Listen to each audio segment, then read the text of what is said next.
Aloha and welcome to Tiki Tuesday Talk. Super excited to invite some friends from London. What's up, guys? Hi, how are you?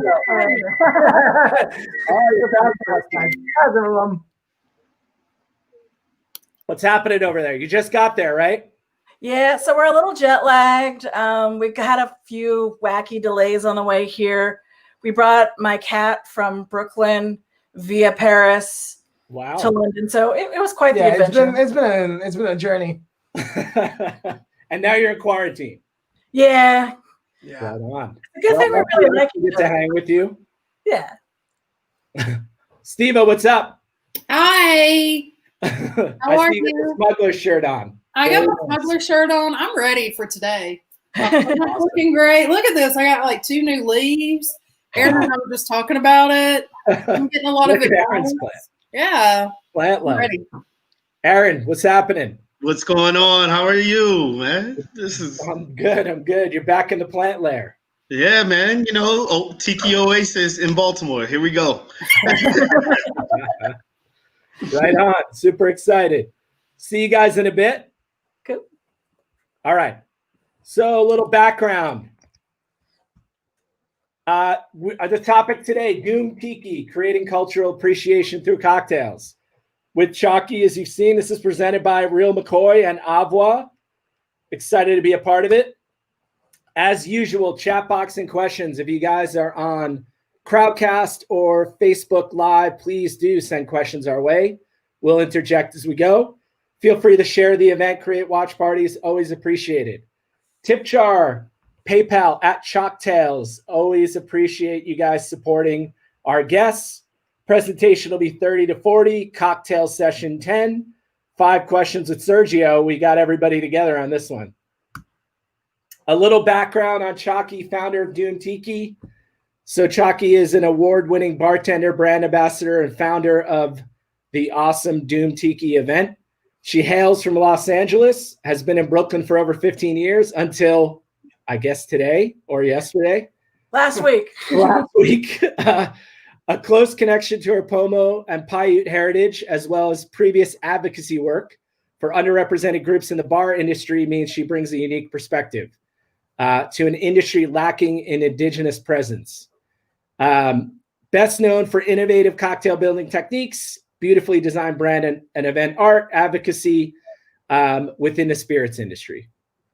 Super excited to have you. I'll pass it off to you now. All right. Your deck up here. I'll hit play in just a second. Bacon saying hi. All right, let's get that close up. There we go. Thank you, Sergio. Sure. And now that we've done the funny, let's do the presentation. Let's do the presentation. All right, I'm gonna hit play. All right. I can't tell. Can you guys see me right now? Because I can't see what's going on. I just see slides. You look great. You're good. You're perfect. And just roll with it. All right. So Doom Tiki, creating cultural appreciation through cocktails.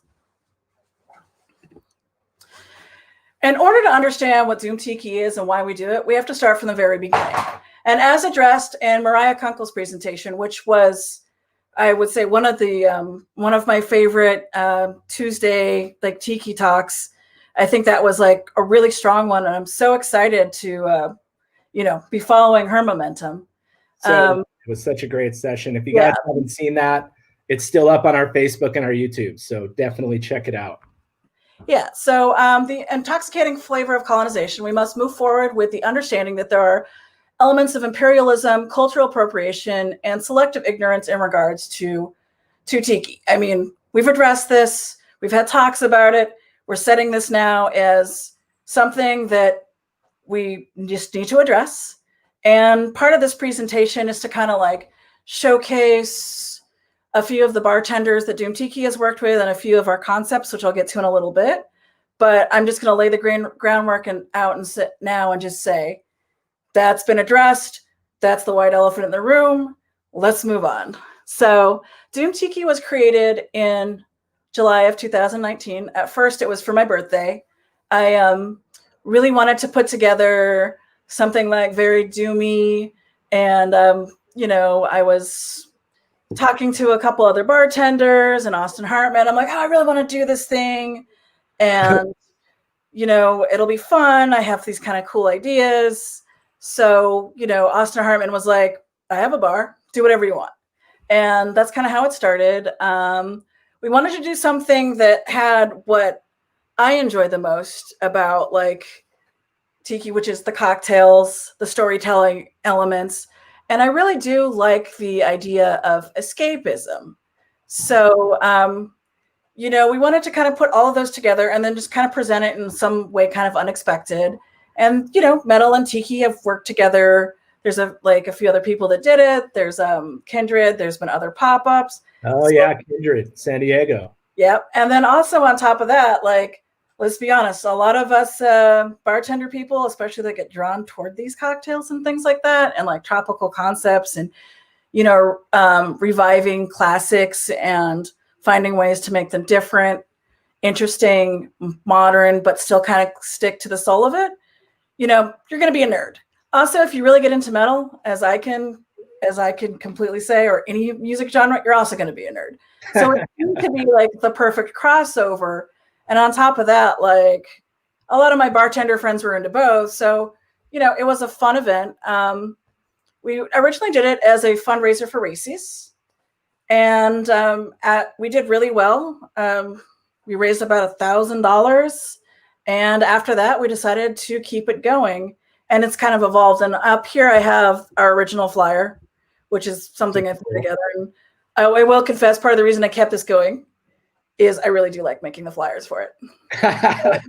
Couple things on that. One is I've never, in other lives I've lived, I've never encountered so many people who are so into like metal, hardcore, etc. As I have in, the bartender world, which is super fun. Most people don't know, but I was in a hardcore band in DC for like 3 years, called The Day in Black and White. So check it out sometime, I guess, but super fun experience. Yeah. I mean, music is like also part of like what made my relationship with my husband, who's also like a cocktail person. He works at a little bar you guys might know called Trailer Happiness. You should go check it out. It's great. But, like part of our connection was that he likes punk music and he's more into like the East Coast hardcore. I'm from the West Coast, so we have clashing. But, one of the things I do like about this kind of whole cocktail concept is that, music is an important part of it. And I think we all know that when we go into a bar, or when we did in before times, having a great soundtrack was definitely part of creating like a good experience that made you want to keep going back to that bar. So we do use the word Tiki in the name because we felt that it would create a bridge to people already connected in the scene and those that are kind of vaguely familiar with it. And, a lot of our friends in the Pacifica community aren't happy with it. And where our official policy on it is, if this is problematic and the time comes where we need to change it, and, we're totally down to do it. But for the time being, we're kind of using it just to kind of draw on the people and kind of start these discussions, So I think it's a lot of it that we do is kind of like making things kind of like halfway. So when we have our participants do Doom Tiki, this is our basic 5. Before you get into that, which I'm really excited about, just want to pause on that too and say that I think for us, we have the same feeling about it. We actually just adjusted our logo to remove the tiki head and use a palm tree instead. But I do think the concept of using the name Tiki is a way to connect to people to the movement. And I think it's super rad what you guys are thinking about in terms of like, how do you modernize that and make it relevant more broadly? Yeah. And then just maybe a primer for people who are into Tiki but have no knowledge of metal. Do you just want to give people a little heads up on what Doom is about? So most of the music that we use, like any good bar or cocktail concept, no matter how complicated and cool you make it, needs to be approachable, because as much as we create drinks and like environments for people to experience our hospitality and creativity, we also need to make sure that what we create is, people want to be there. And most genres of metal are kind of like loud and fast. Doom and stoner and sludge is like slower, kind of like chill. There's like there's doom jazz. So, if you're gonna like kind of chill somewhere, this is the kind of metal that I think is really approachable. And sometimes people like pretty like, shocked from like, oh yeah, I threw in this old Fleetwood Mac song and this old Queen song that totally fits into the genre. And the other thing too is, different communities all around the world, have great punk scenes, metal scenes, and things like that. So, by using kind of music as a theme around it, it's another way to like bring people together. So, when we have our participants, this is our basic guide, and we don't do idols because it's inappropriate. I've been gifted a mug that was made out of what looked to be a sacred native thing once. And I was like, yeah, no, we're not doing this. We don't use sexually exploitive imagery or anything like that, just because with the history of colonization, sexual exploitation, and stuff like that Mariah addressed, we just don't want to keep that going, and we can do something better, like a skull or something, and without having to wonder if it was inspired by some 13-year-old that was topless that somebody did engraving with at some point. And we don't do racial caricature mugs just because it's gross. And right. Like, that's not cool. So, we don't do appropriative names. We don't like use other people's languages for names unless somebody's from there and they want to do that. And we don't use like colonist imagery for cocktail names. So we're not going to use something like the Missionary's Downfall. And we like to try to avoid the tropes of exoticism or exoticization. So like, it's unfamiliar but familiar, and we just kind of want to make it all on kind of equal footing. And then we always ask our participants to research the organization that we're fundraising for. And we use the term fundraise because it sounds cooler, it's fun, and it's a pretty cool hashtag. So a lot of the organizations we work with really like benefit the communities that are still dealing with the after effects of colonization, whether it be Indigenous in America, whether it be Chamorro from, Guam, whether it's like, we even have done things with the Maori community, the Indigenous communities in Canada. Our last fundraiser was for a couple organizations that help like Mexican mothers create small businesses and things like that are environmentally sound and sustainable. So when we look for our organizations, we want to make people aware of them, and we want people to understand why they're necessary. And then the other thing too is, if we're going to create an experiential night, I always put together a few albums. I have like my approachable, kind of like weird, and like if you want to get really deep into it, different albums. And I'm like, listen to this music and use that to make your cocktail. And sometimes that can throw people off because not everybody not everybody wants to be inspired by music, but that's how I do a lot of my drink concepts. So let's get into the meat of it. So what is just to pause for 1 second on that? I think that's super rad. It's very helpful, for people who are putting on things, who are engaged in the scene, I think, to have good guidelines to think about as to how to make better choices, right?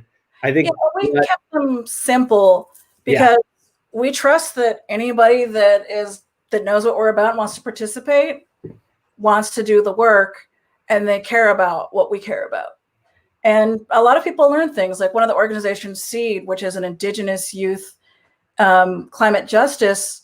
A lot of people didn't know that there were Indigenous kids in Australia fundraising when everything was on fire. And, it got shared a lot. So, I think it's cool to like show people that had no idea what any of this stuff is, all the interesting things that are going on that aren't as mainstream as far as like different Indigenous cultures and things like that, Yeah, for sure. All right. So again, back to the white elephant in the room, because we're just this is, cultural appropriation really is kind of a buzzword, and especially around Halloween, all the debates come up and things like that. And, everyone's like, well, Indians shouldn't wear jeans then if I can't be Pocahontas for Christmas and Halloween and all this dumb stuff. So, what is cultural appropriation? So Oxford Dictionaries, which actually put the phrase into the official lexicon in 2017, defines cultural appropriation as the unacknowledged or inappropriate adoption of customs, practices, ideas, etc., of one person or society by members of another, a typically more dominant people or society. And what's important about this part is the kind of dominant aspect of it, because that doesn't put both cultures on equal footing. And, it's been kind of like, oh, well, this is a liberal word, a social justice word. And it's not even about that. It's, really about, acknowledging some of the problematic elements that are in American culture, other cultures, and things like that, and how it can be harmful because it's there and it just simply needs to be acknowledged. And that leads us to cultural appreciation, which is when you earnestly seek out to learn or explore a different culture, you learn, you listen, you understand, and you seek to honor its beliefs and traditions. Not for you, but to honor the culture and the people. So this kind of changes the dynamic. In this case, this makes you the student, which kind of puts you right about here. So that kind of switches things around, and it allows people from cultures where, like American culture, you don't really have to think too much about it. Like, I know in Europe sometimes they have America parties and use the solo cups as the drink cups and things like that. But it's not the same thing as having like something that's sacred and religious to you used to drink, something out of, and that's not cool. And that's also part of the reason that we sometimes have fun playing with like the metal and like Catholic images, because as someone that's indigenous from California that's dealt with a long crazy history of what the effect of the missionaries on like my people are, I think it's perfectly fine to have a little tongue-in-cheek fun. But a lot of people actually have been offended by some of the stuff we've used. Like they get mad that we use upside down crosses and like pentagrams and stuff, and they're just like, well, this isn't cool. You're taking our religious iconographies and you're disrespecting them. I'm like, bingo, let's talk now. So sometimes I think it's the like punk rock teenager in me that will kind of never go away. But I think sometimes having to shock people into seeing sometimes is one of the ways to reach people. That's also why Doom Tiki really especially as like the far right groups like the Boogaloo Boys started co-opting like Tiki shirts and things like that. And when the community started to get offended by this symbol that, is associated with fun times, togetherness, and community, and turning into a symbol of hate, that really opened up a lot of people that I had previously kind of, written off a little bit, and I was like, oh, now they're kind of trying to understand it. And a lot of them appreciate the culture, but they don't necessarily have the context to understand how some of the appreciating the culture might be harmful or disrespectful or just, in bad taste. So, I think a lot of what does have to do with, the positive elements of like a whole like tropical cocktail concept and escapism is the elements of appreciation. Very cool. And this brings us to what is cultural exchange. So cultural exchange implies a mutual and beneficial sharing of cultures and beliefs. It is viewed as inevitable and contributing to diversity and free expression. It's seen as something which is actually done out of admiration of the culture being imitated with no intent to harm them. So use the hand thing again. This means like equality. And one of the differences between culture— Wait, do that again. We were on the slides. I like equality. There you go. So, that basically means that you're on an equal footing, and that there isn't one culture, even if your culture is more dominant, that's more important or better, and you're being respectful. I think some of the interesting ideas of like cultural exchange are like things like restaurants that pop up in like neighborhoods. Like one of my favorite spots in downtown LA was a kosher burrito spot. I'm like, that's really cool. I wonder how that came about and, how these cultures came together to create this food concept. So when you do cultural exchange, you see the culture that you're interested as equal to yours. And you don't treat it like a museum object or past tense or anything like that. And you learn about the people as people, maybe go meet some people that are, from what you're into, and, don't put them in a position as a monolith that represents everything you think. And, the other thing that's important with cultural exchange and appreciation is there's consent involved. You're not going in and taking what you want and doing what you think is cool with it. You're talking to the people and creating a good exchange and a positive and better relationship. And you're sharing what's beautiful about different cultures. And I think that's where the importance lies. And I think that's important with anything that happens with the whole like tiki, tropical, escapist, nautical. What are the other words we use, honey? I think I got all of them. But I think like moving forward, this is the discussion. And I think using appreciation exchange should be the building block of like concepts. Yeah, for sure. To me, it's really useful, again, kind of going back as somebody who has an event in Tiki, who we're engaged with the bar community, who's looking at how do I express the positives of this tradition and the escapism, which obviously we all need more than ever, right? And have great drinks that are rooted in some of that, but how do I move it into a place where it is appreciative versus appropriative and can have a future and can evolve and not just be stuck in this one kind of way of looking at it, right? Yeah. And, like that's the really great thing I think that's kept me in the bartending, cocktail, hospitality, liquor industry for all these years is, that we're innovators. We make the drinks that your aunt's going to make at your Christmas party in 5 years because it was really cool. That's pretty cool. Could happen.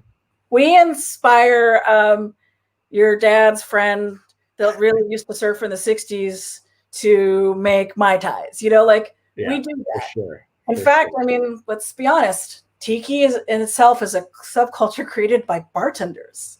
Yep. And, one of the biggest things that I've noticed in in Europe versus the US is in the US, it's a lifestyle and it's a culture, whereas in Europe, it's definitely more of a cocktail culture. So that's been kind of interesting navigating that as I've been going back and forth. So let's move on to our Zoom Tiki and what I mean by cultural exchange and cocktails. So during lockdown, after freaking out for a while, surviving COVID, don't recommend it. Yeah. We were trying to figure out how we were going to do things online. And, after attending some horrible Zoom happy hours and some necessary things for professional stuff, I was like, well, what would I want to watch? I don't like rum tastings are awesome. Love them. Cool. But that's not going to appeal to everybody, so one of the things that Austin Hartman and I came up with was using, we kind of call it like a reclamation of Tiki, where we take different bartenders from different cultures and we're like, hey, make us a cocktail. Share with us about who you are and where you're from, how you want to do it. Let's take elements of food, whatever you want to share, and let's tell the story of who you are and where you're from, how you want to do it. And let's share things in a way that you want it to be shared instead of people coming in and taking things and I mean, especially a lot of restaurants, even in the US and other places, do end up becoming kind of like the TGI Fridays of Mexico. If you're going into a Mexican spot and there's people asleep in serape paintings against a cactus and there are things that we get into. So I wanted a chance to stop doing that and move on and really let, and kind of be okay, we can do these things, but we can do them in a way that kind of makes everybody happy. You get to try the food, experience something cool. And then this person feels like they've been able to share something in a way that was respected and not taken. And I think that's the most important part about this.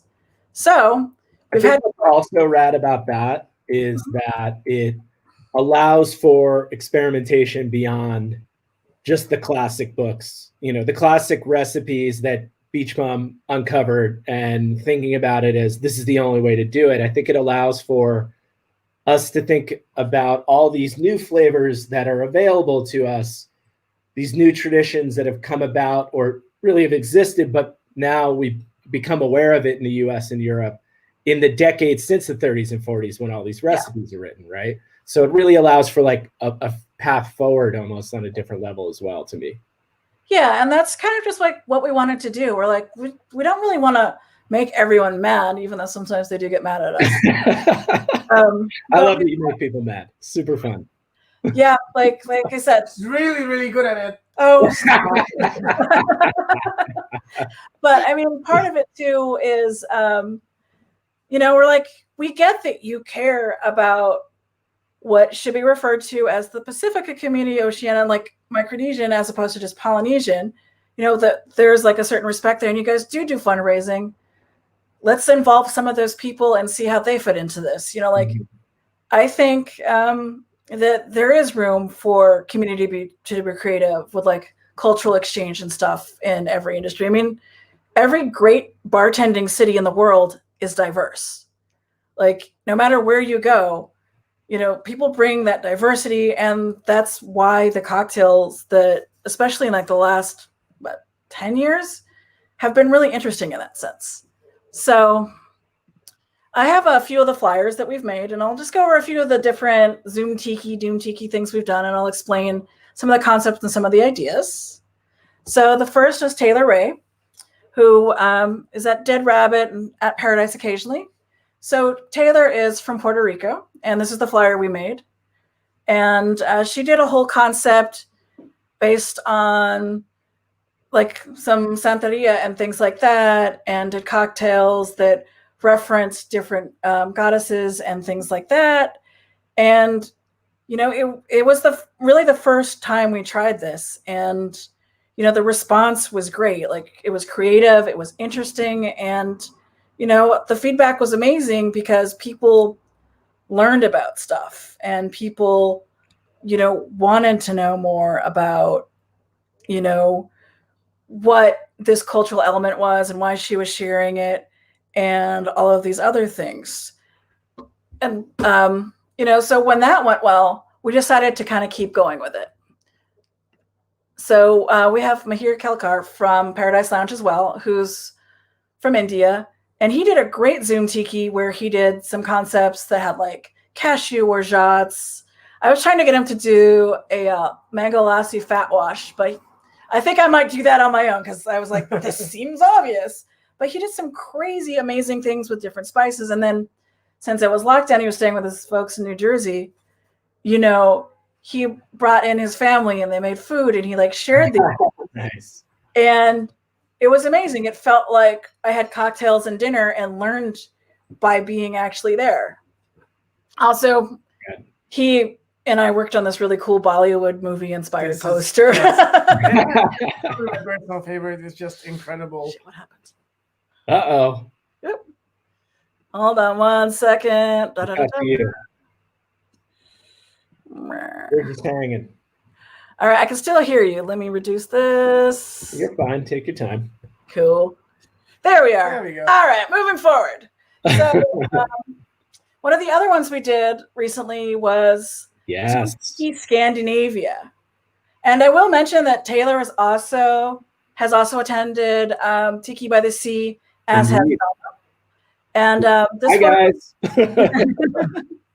So we have Selma Sibiek, who's from Danish. Yeah, she's Danish. Serena Anderson, whose family is Sami, and she's Norwegian.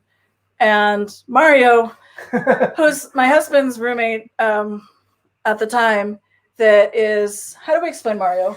Well, he's culturally Swedish, more or less. But his father's from Jamaica, his mom's from Hong Kong. He was born in Colombia, and he was adopted by Swedish people. So, yeah, so It was really fun to bring him in because he has like a wide array of like, influences. Influences, and speaks a bunch of languages. But it was really funny because I think one of the most beautiful moments of this particular episode was when people started singing like songs in Swedish that they remembered, and there was like licorice involved and like really cool things like that. And like everybody stayed friends and books were purchased and things like that. And people were like, oh, we never thought that somewhere that's like snowy half the time. I'm like, it's not snowy half the time. Have you been there? With the Tiki concept, I'm like, well, it was more about creating like, we used the blueprints, but they brought in different elements. And there's kind of like, well, let's, and I don't know if you know this about Scandinavians, but they love foraging stuff. So there were a lot of like foraged ingredients and stuff like that I was like, wow, that's interesting. I wonder if that can apply in different ways if we're gonna, do what's the right word I'm looking for? Culturally inspired drinks? Yes, culturally inspired drinks, going forward. It's kind of cool that to have these examples to kind of work from and be like, oh, well, if they were foraging for stuff and I'm in California, maybe I'll do something with some of like the edible flowers here. Local sustainable ingredients. I've been trying to kind of do an acorn orgeat, but it's, I don't know. There's a lot of tannins involved, but eventually. Now that you're in London, you'll have to use the national Stella Artois. And then this is a Doom Tiki War Party with Nickel Morris, who is Sammy, and he's also Indigenous as well. And I was introduced to him by his partner, Lindsay, that runs Camp Run Amok and stuff like that. So, he and I wanted to do an Indigenous one. So he created this great cocktail that was using Delback from Arizona, where he grew up, Baijiu, because he had spent some time bartending in Hong Kong, and his super lemon juice, which is like pretty much taking all of the lemon and making 5 drinks or 5 times as much juice out of it, which in itself is a very like old school kind of like Indigenous Native American way of approaching everything. There's reasons people have like jokes like, oh, they use every part of the buffalo. So, it was really cool to do that. And for me, this was a particularly moving episode because in my 20 years of bartending and hospitality experience, I've worked with maybe 5 Indigenous bartenders. And the most that I've worked with have actually been through Doom Tiki. So it was really cool to kind of do this together with him. And also when he was in Hong Kong, they had a tiki night there at his bar. And he's like, well, I'm not going to do something South Pacific. So they created like a whole Americana thing, which I thought was an interesting concept. Mm. So this brings us to the drinks portion. So these are some cocktails that I think showcase this cocktail philosophy very well. We have the Dirty Pineapple from Seth Allen when he was running the cocktail program at Gupshup. I have Dragonaut, which is inspired by sleep, which I'm sure you're really into. Oh, good. This is love that band the most. This is a Doom Tiki cocktail that I did when I was doing brand ambassador work for Ming River. And then we have Saturn Rising from Brian Evans, who also Brian. And this is for his Yaki Tiki concept that they do in Brooklyn, which is Japanese Tiki. So these are all, I think really illustrate what I'm talking about. So let's do a little breakdown. Well, before you go there, I just want to insert a couple comments. One is, I think it's really rad to see the use of unique native spirits, right? And thinking about that differently. I think that's the wave of the future. Really excited when people play around with things like aquavit, and pisco and things like that, and use them differently. It's super cool. Also, if anybody's seen Gummo, the scene where the kid's riding the bike down the road, it's playing Dragonaut, is like the most epic scene in an extremely fucked up, disturbing movie, but a really epic scene.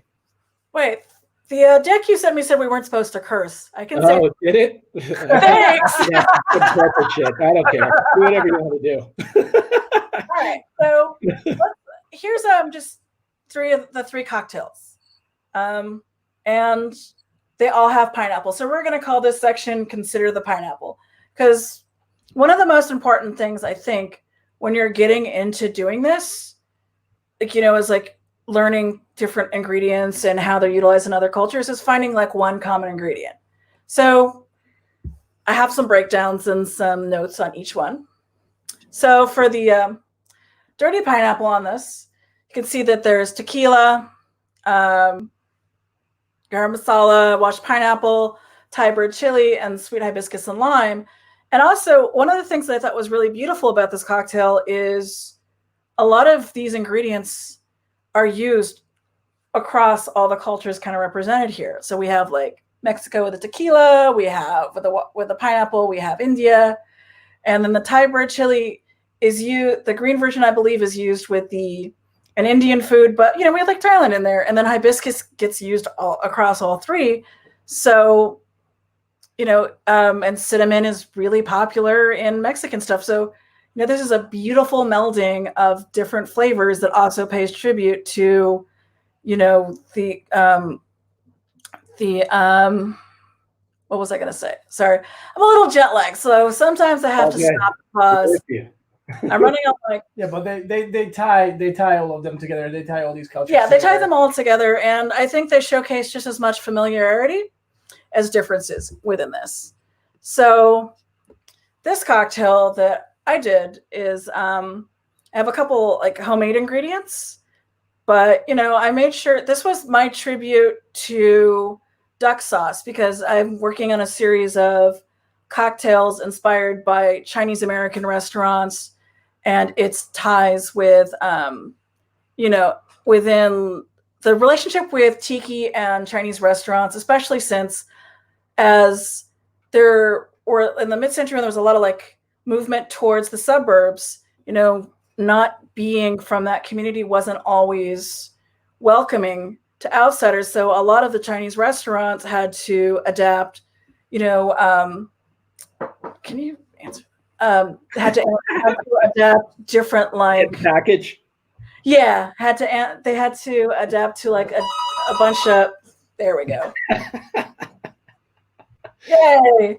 Okay, so where were we? So a lot of them had to adapt to creating tiki cocktail programs as a means to survive, as survival.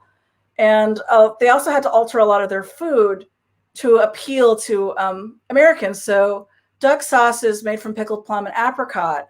And I really wanted to do a syrup to kind of pay tribute to that, especially since a lot of like, one of the things that I always kind of bummed me out about, like when you go, especially on the East Coast where duck sauce and like a lot more of these lounges were bigger, is that like they were forced to, in order to survive in this kind of world where they're constantly adapting and not welcome as much, you know, they were forced to sell cocktails of themselves and, you know, in these caricatures and Buddhas and things. And I was like, that's not cool, you know?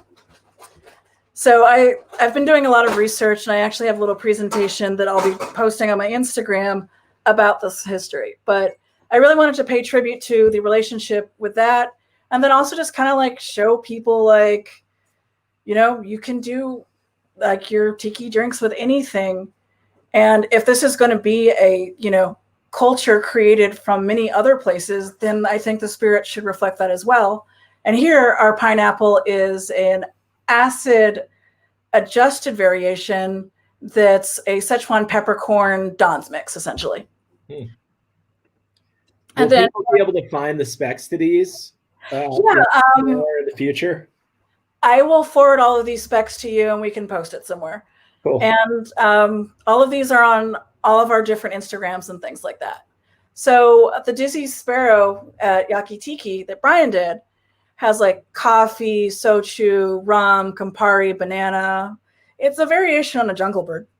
And, you know, I think it's a really beautiful way to combine all of these things. And his garnish game is something else. Oh, he's a master. Yeah, it was one of my last stops. It's ridiculous. I just love reposting his photos on my Instagram. because I always know they're going to be super dope.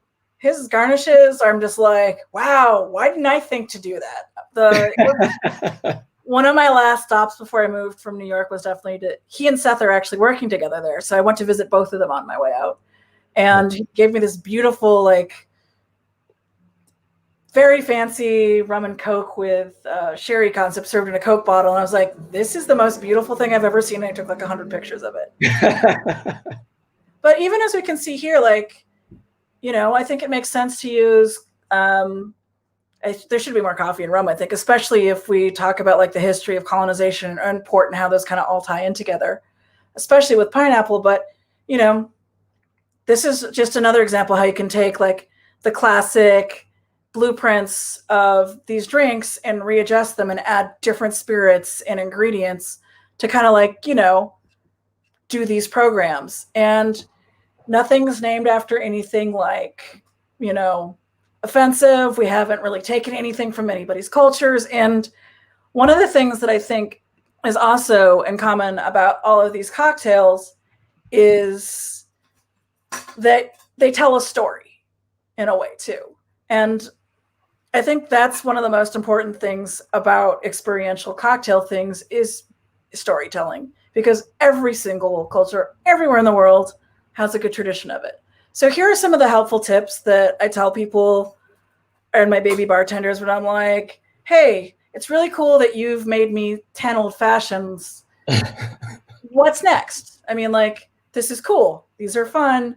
Maple syrup, awesome. But, like, this is how, like, I really try to push everybody that I work with professionally and people that come to me to work on cocktail stuff to kind of like expand their minds and palettes on what they want to use. So here are my helpful tips. So I like to tell people to explore different types of cuisines for cocktail inspiration. If you find like one ingredient like the pineapple like we just used, and you go have El Pastor one day, and you go have like, like pineapple fried rice somewhere else, these are two different examples of how pineapple can be used, and different ingredients goes with that. And by going to different types of restaurants and places and like with friends, families and things like that, you see like how different ingredients are used to make these dishes and how each, what's the best way to put this? You really see how people can interpret things differently, and it might give you some great ideas on how to change your drinks up. Like when I had my year of tamarind. And I think also if you're doing like a cocktail, like what experience do you want to convey through your drink? Are you telling a story? Do you want to make it like, because Selma, when she did our Doom Tiki, she did a one inspired by Alf, and I had like a cheeky little thing to go with that when we did an outer space theme. So it's like, how are you going to take this concept that you're putting together and how are you going to use your drink to convey that? And the other thing that Damon Bolte from Grand Army has always, one of the things we bonded on is we're both OCD about trying our drink in 15-minute increments, because as you create cocktails, you need to go, it's good to understand how when things melt and stuff like that things can change. I've never had a drink last for 15 minutes. Yeah. That's because you're intoxicating. And then again, as I said, with the exploring different types of cocktail inspiration, again, look for ingredients that are used in multiple cuisine styles, explore different pairings, and as well as common ones too. Because the other thing is as much as you're going to learn about the different ways they do it, there are some ways like that are constantly together. So like tamarind and hibiscus are in several different cuisines together, so I've had them in like a Trinidadian based cocktail thing. I've had them in Mexico, and I've had an Indian dish that had both tamarind and, I'm like, oh, well, if all of these cultures are putting these together, maybe it's a good idea for me to do it. And then I also suggest finding a system for taking notes that you actually want to use and taking some time to review them, because as you're learning, it's important to remind, like whatever your note-taking technique is or however your mind thinks, it's important to kind of, keep track of these, because as you evolve as a bartender and as you create more cocktails and things, it's good to kind of review everything and go back and see how you've evolved, or maybe you have like a concept that kind of didn't work that you want to explore as you learn. And I think you can learn from yourself just as much as you learn from other people. And I think that you should also put as much care into naming your drink as you did coming up with it. And my other favorite idea that I really try pushing, especially with our Doom Tiki participants, is looking for unique spirits to incorporate into your cocktails. So baijiu, mezcal, and different regional liqueurs, aquavit, stuff like that. And again, when I said at the beginning to learn about these different ideas, I always suggest with a culture exchange and appreciation, you should seek out the people that know about the ingredients that you want to use, because that's the best way to learn, and it'll give you a really cool perspective on it. And then the last thing is have fun with it. It's a drink. It's supposed to be fun. Awesome. Those are really good. Really good. And thank you. I'm looking forward to getting my mug, by the way. All right. And that brings us to Sergio. And I'm going to switch out. Yep. Let me close. Nope. Uh-oh. Uh-oh. Well, that's a first. Hi, guys. Let's bring Steva back. Let's talk about some things. You're still muted. I unmuted myself. What do you want to talk about while we get them back on? Chockie's helpful tips I thought were amazing. Thinking about how you're talking about what you name your drink being as important as the care you put into the ingredients. Because, it needs to be concise enough that someone doesn't feel intimidated to order it. Yeah. Right? So 3 to 4 words usually is my go-to. Yeah. And it needs to be a thing you can hear 1,000 times in a night. All right. And we're back. We played it up. It was cool. We were talking about your helpful hints in further detail. It's as always, it is Richard Branson's fault. And let me tell you, being in a long distance relationship turned marriage for the last few months. Yeah. His internet goes out occasionally from time to time, and I'm just like, oh wait, I'm moving there. There you go. You gotta get that American internet, For now. Did you bring the American internet with you? It must be in the boxes. Do you guys just export democracy or? No jokes about democracy. All right, I'm going to turn it over to. All right, great. Let's talk about this cocktail, bro. Yeah. So, hi everyone. I just stood in front of the flag that I wanted to highlight. So that one. Yeah, Real McCoy.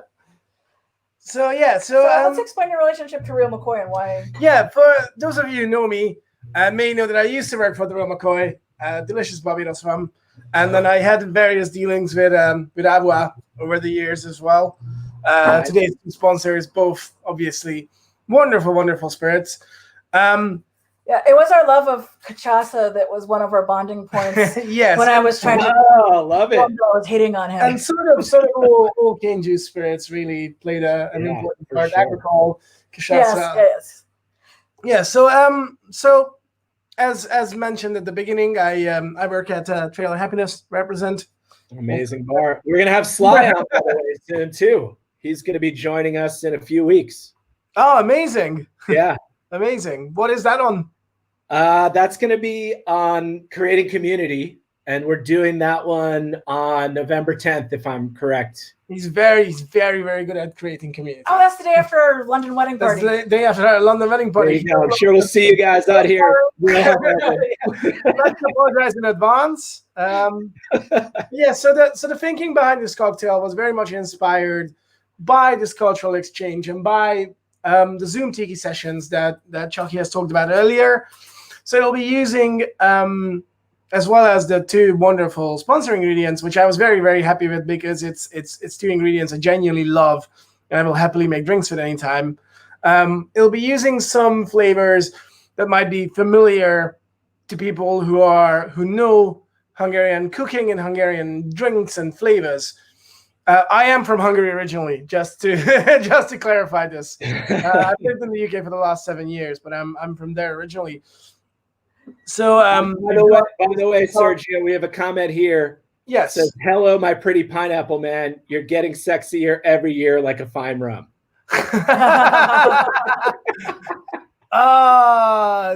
Question from Buckfast or Amburana cocktail. Was that Uncle George asking it? No, That must have been George Brown. yeah, one of our friends, Meredith, created what's her last? I'm bad at Meredith. Well, yeah, Meredith Olszewski. Yeah. There we go. So she's used Earn Brew syrup, but that actually came from George. Yeah, but she made an amazing Ming River daiquiri with it, and it's this crazy orange color. So it's something that is now in my at some point in the future times we will do a Scottish inspired. I've used Bucky before because it is the one crossover point between my love for like Scottish and Irish street punk and like weird London high-end bartending, because all high-end like hotel bartenders are in love with Buckfast here.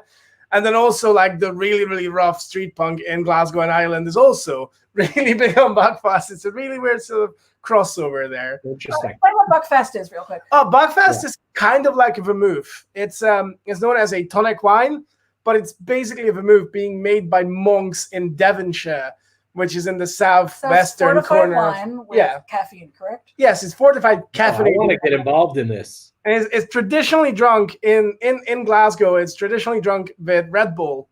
So and it's got about 5 times as much caffeine as Coca-Cola does.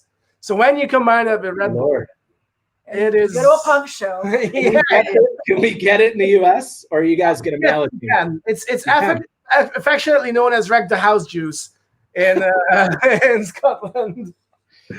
Amazing. I used to work for Red Bull, so I'll have to make them aware of this amazing combination. Instead of like maybe, I don't know, Jaeger bombs or vodka Red Bulls, the new serve should be Buckfast and Red Bull. All right. Oh, but you need to add cachaça so we can make. There you go. Yep, and cachaça. Yep. So back to the last living dinosaur. So we've got Real McCoy 5, this delicious Barbados rum. It's aged for 5 years. It uses Real McCoy only uses first refill barrels. So it's got a fair bit of that classic American oak, of vanilla and caramel and spice. I mean, I always recommend this for people who are into rye whiskey. It makes for an incredible rum Manhattan. So we're using an ounce of that. And I'm pouring into the shaker below me. It's really weird to pour drinks while you're sitting down. It's the future. It's absolutely what everybody does now on my show. It's hilarious. And up next is Avuá Prata. Now, Avuá, delicious cachaça. I'm sure I don't need to introduce it to you. But anytime I taste it, one of the things that immediately come into mind after the cane flavor is pear. I get a really heavy pear flavor, and now pear is something that's used in a lot of Hungarian desserts and a lot of drinks. Pálinka, which is essentially a very high-end eau de vie, is quite often made from Pois Williams pear. So we're using half an ounce of this. This will give us a lot of sort of fresh, grassy sugarcane flavors. So whereas the Real McCoy is very much a classic molasses rum with all the chocolate and leather and smoke and spice that you get from there, this is very much a classic cane juice spirit. You get much more of the grassy, earthy, fresh aroma. And those two together are such great partners. They're so fun. They're so fun to pair up. Third is what is quite possibly Hungary's most famous export. It is apart from myself, it is a and wine. It is a Tokaji Aszú wine. Oh, that's what. Yeah, so this is a really, really famous desert wine that's known very much worldwide. It is made from what are known as noble rot grapes. And for those of you who might be unfamiliar, what noble rot does to a grape is it dries it out. It dries all the water content out. So it really concentrates all the sugars and all the flavor. So when you ferment it, you're going to get this incredibly concentrated, flavorful, and very, very sweet wine. I mean, the 2009 vintage, I think, clocked in at like 900 grams of sugar per liter. That's essentially sugar syrup. Wow. It's But even on the lower end, it tends to be anywhere between 300 to 500 grams. So like, think of Pedro Jimenez sherry, that level of sweetness. So I'll Did be I using mention some that of he has a this. sweet tooth? This probably explains a lot of it. I'll be using an ounce of this. This will be the main sweetener in the drink. So this is basically the new Bordeaux, is what we're yeah, looking at. yeah. Highly collectible. It's also the old 09 vintage. I mean, it's pretty famous going back to about you've got a lot of sort of French and English sources calling from it from the 18th century onwards. Wow. It's been pretty famous internationally. It's got a lot of aromas of like stone fruit and raisins, and it's just it's really, really rounded and sweet and wonderful. And then for the sour ingredients in my cocktail, one of the things I'll be using is plum. Plum is, a lot of places, especially in Europe, tend to use maybe apricots or apples or peaches, or when you go more Mediterranean, you've got watermelons as the primary fruit in a lot of sort of sweets and salads and whatever. But in Hungary, plum is very much, plum jam and plums are one of the prime ones. So what I've done here is I've combined a bit of, I cooked down some plums with some sugar syrup, and then I combined it with this really nice high-end balsamic vinegar. This is a Modena IGP, so this is one of the sort of geographically protected, really nice balsamic vinegars. And I made the shrub out of the two of them. So this is a plum and balsamic shrub. So we'll put half an ounce in there. You really don't need a lot. A little bit goes a long way. It's very, very intense. And it's, but with balsamic vinegar, obviously you don't have that overwhelmingly bite, that huge bite that you sometimes get from acetic acid when you use various vinegars for making shrubs. And then the third one will be this. And I mean, just look at the color. It might not come through as perfectly on the camera, but it's incredibly vibrant. Yeah.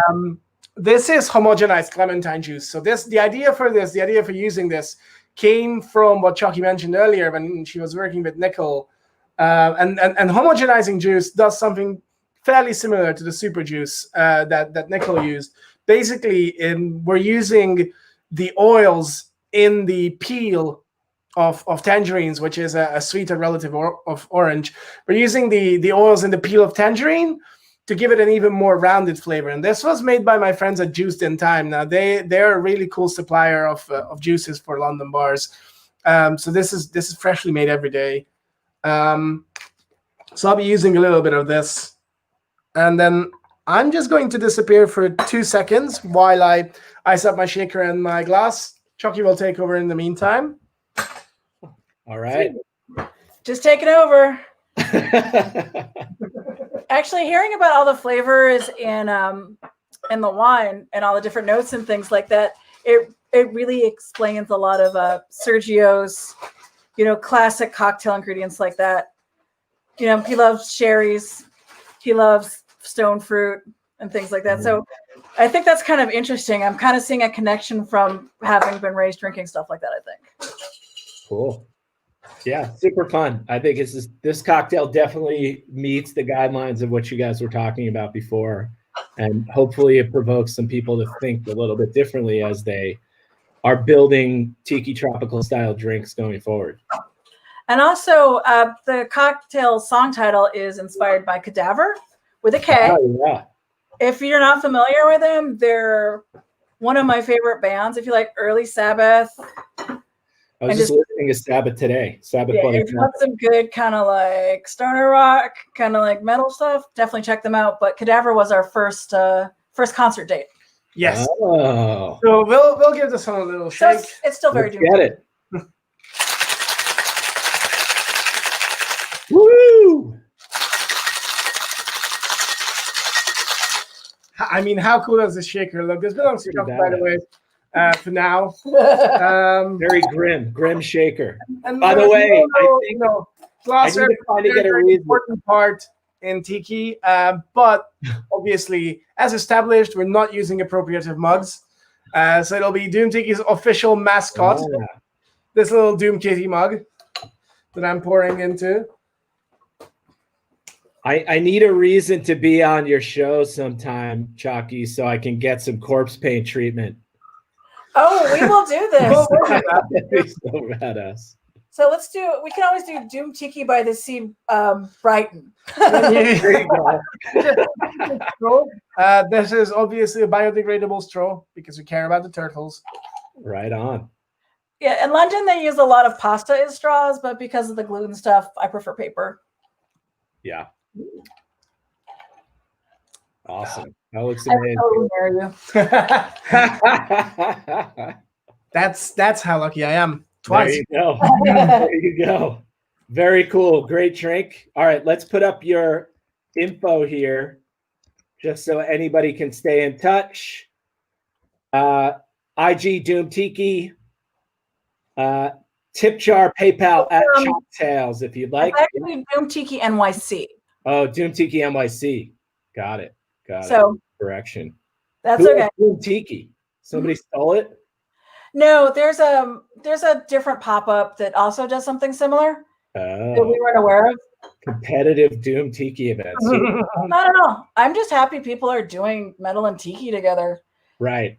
And they tend not to be just, I think Austin reached out to them. So we're hoping that we can all collaborate in the future because we're more about collaboration than competition. Doom Tiki squared. Yeah. There you go.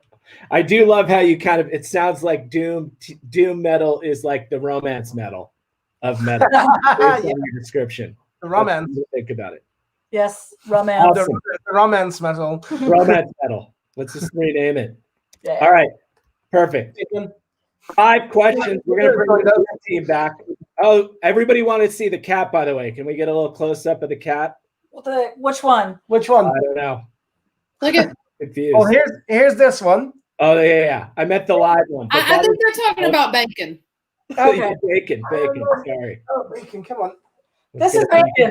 This is I don't know bacon. why he's being camera shy right now. No, he's not. Here, I got him.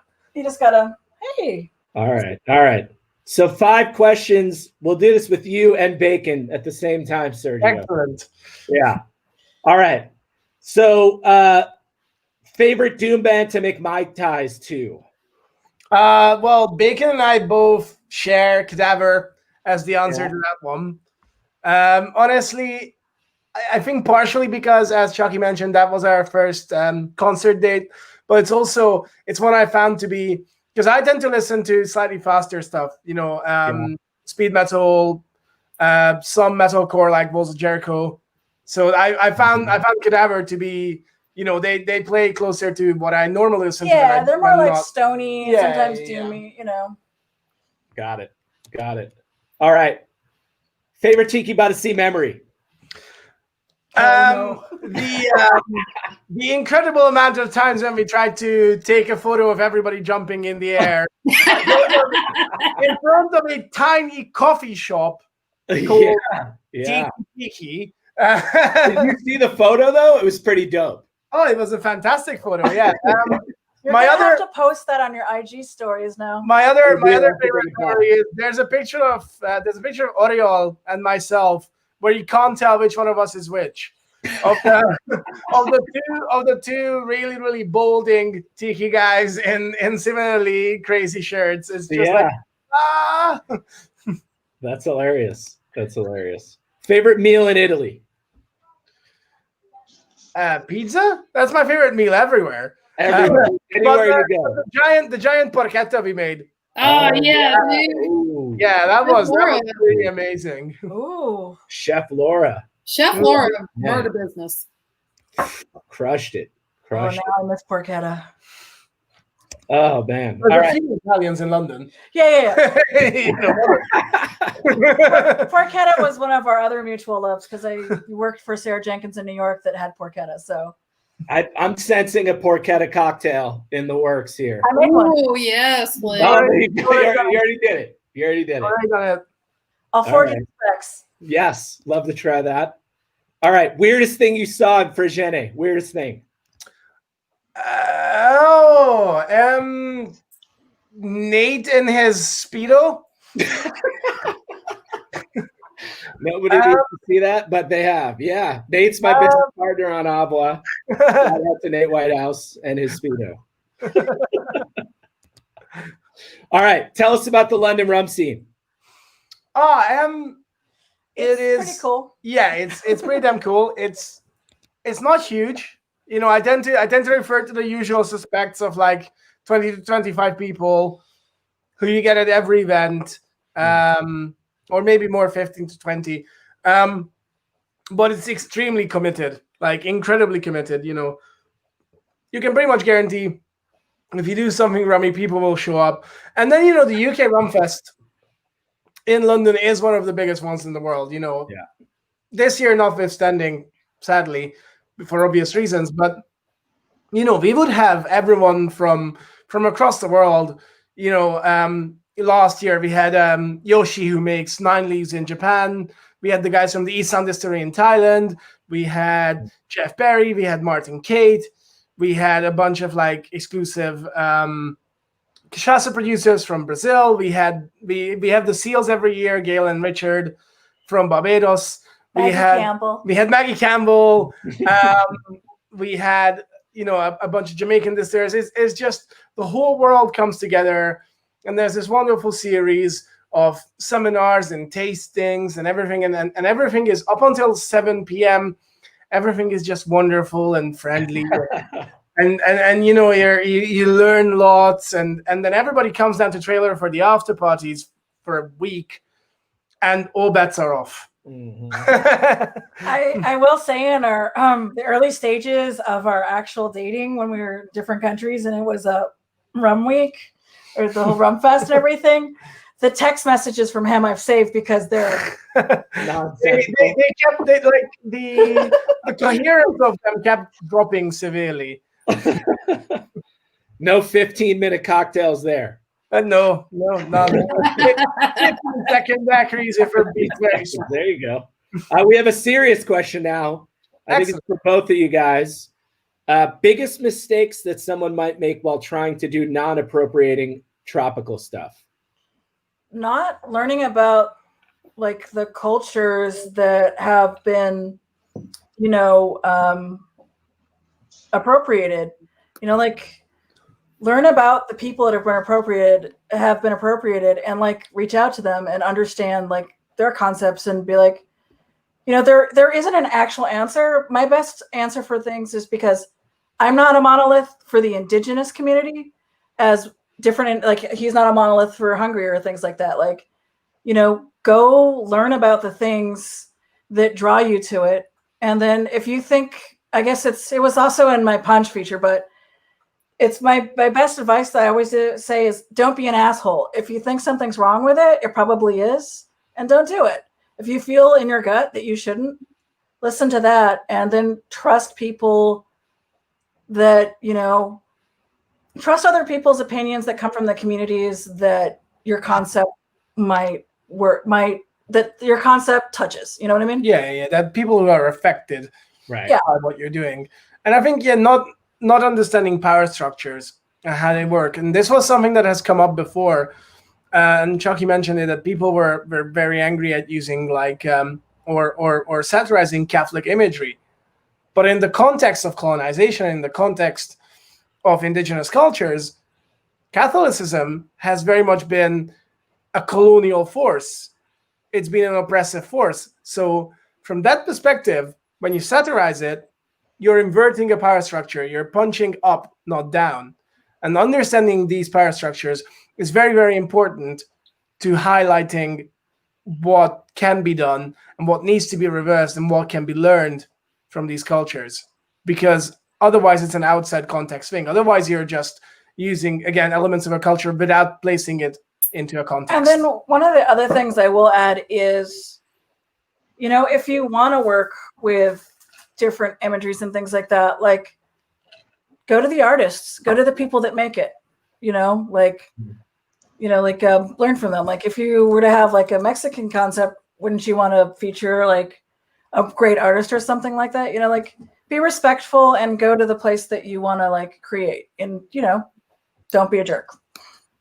Yeah. I mean, I think that's really useful, especially just thinking about reaching out and learning before you do something. You know, a lot of people just throw something together, don't think much about it, and it's a problem. So I think it's really useful to think about who you should be reaching out to, who you should be talking to, what feedback you should be getting, engaging people in it actively who are from that culture, who have the knowledge that you wouldn't necessarily have. You know? And I'd say one of the most important things too is don't treat people that come from cultures that are different than yours as past tense or as a museum object. We are all living, breathing people. And I might not come out dressed in like my regalia, which is what we call our stuff. But, you know, I wear stuff from like contemporary like artists from my culture and things like that.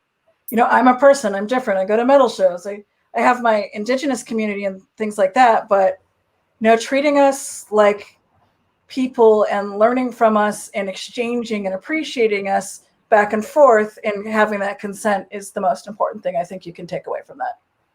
Awesome. Very cool. Super rad session. Really appreciate you guys. I hope you guys learned something. And also, Aaron, I'm so sad I didn't get to have any of your mixers before I moved. We'll work that international shipping thing out for you. Absolutely. Absolutely. Yeah. And cool. It was great to see all of you.